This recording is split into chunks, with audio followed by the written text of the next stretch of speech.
তো বন্ধুরা দেখো, স্বরূপনগর এসেছি আর নার্সারিতে আসবো না তাই তো হয় না। দেখো এখানে কত সুন্দর সুন্দর সব গাছ, গাছগুলো দেখেই মানে নিয়ে যেতে ইচ্ছা হয়। তো এখানে দেখো কত সুন্দর মৌসুম্বি লেবু হয়ে আছে।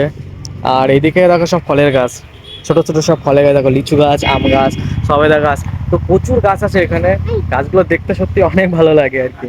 গাছ আজকে হয়তো এখন নেবো না, বাড়ি যাওয়ার সময় গাছ নিয়ে যাবো, জানি। আর তো এখানে দেখো কত সুন্দর সুন্দর সব গাছগুলো। আর বিশেষ করে পানি পেয়েছে না, বৃষ্টির পানি পেয়ে একদম সবুজ হয়ে আছে গাছগুলো, অনেক সুন্দর লাগছে। তো এই সাইডে দেখো বেশ কিছু ফুল গাছ রয়েছে, ছোট ছোট বড় সব কম বেশি চেনা অচেনা সব ফুল গাছ রয়েছে। আর এই সাইডটা করে ফল গাছ রয়েছে।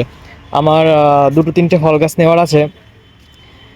এদিকে দেখো একটা 12 মাসি আমরা, তো সাথে আছে এটা হচ্ছে তোমার আতা গাছ। হ্যাঁ, এটা আতা গাছ। ওকে, আতা হয় ভালো। তো গাছ দেখতে পাচ্ছ এখানে আতা গাছ, একটা আতা গাছ নেব।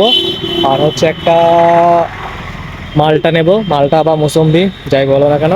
তো এখন নেবো না, এখন যাচ্ছি আমরা একটু হঠাৎ গাছ। তো ওখান থেকে ফেরার পথে আমি গাছ নিয়ে যাব। কী কী গাছ নিয়ে তোমার সাথে অবশ্যই দেখা।